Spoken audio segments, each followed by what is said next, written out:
Setiap hari, kita semua pegang handphone. Dari pagi, buka mata, sampai malam sebelum tidur.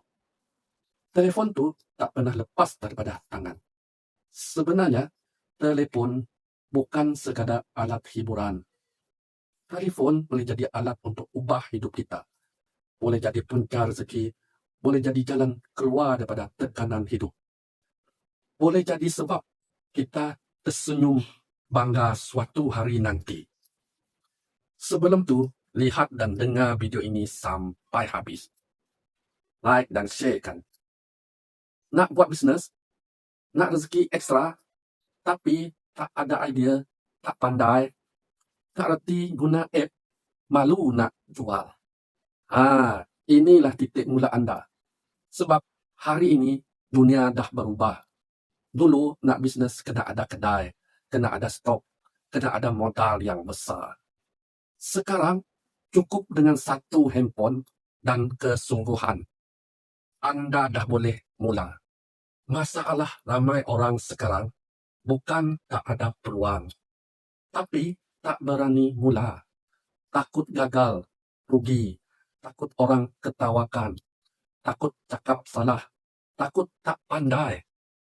Tapi cuba anda fikir, kalau takut sangat nak mula, macam mana nak sampai? Tak ada siapa yang terus pandai dari awal. Yang kita nampak berjaya hari ini pun, dulu pun pernah buat silap, pernah blur, pernah rasa malu. Bezanya, mereka teruskan, mereka tak berhenti. Bisnes online yang Abang Osman buat ini berserta app zaman sekarang, telefon dan aplikasi, alat bisnes yang paling kuat serta power. Dan yang paling best, boleh buat semua itu dari rumah. Jadi sumber rezeki. Bukan semua orang senang. Ada yang terpaksa berjimat. Ada yang kena jaga anak. Ada yang rasa hidup ini dah lambat nak mula. Tapi, percayalah, selagi kita ada kemahuan dan usaha, Allah akan tunjukkan jalan. Jangan tunggu masa sesuai. Sebab masa paling sesuai adalah sekarang.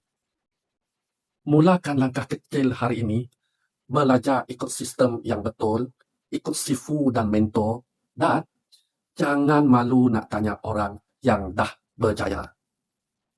Kalau orang lain boleh guna telefon untuk ubah hidup mereka, anda pun pasti boleh.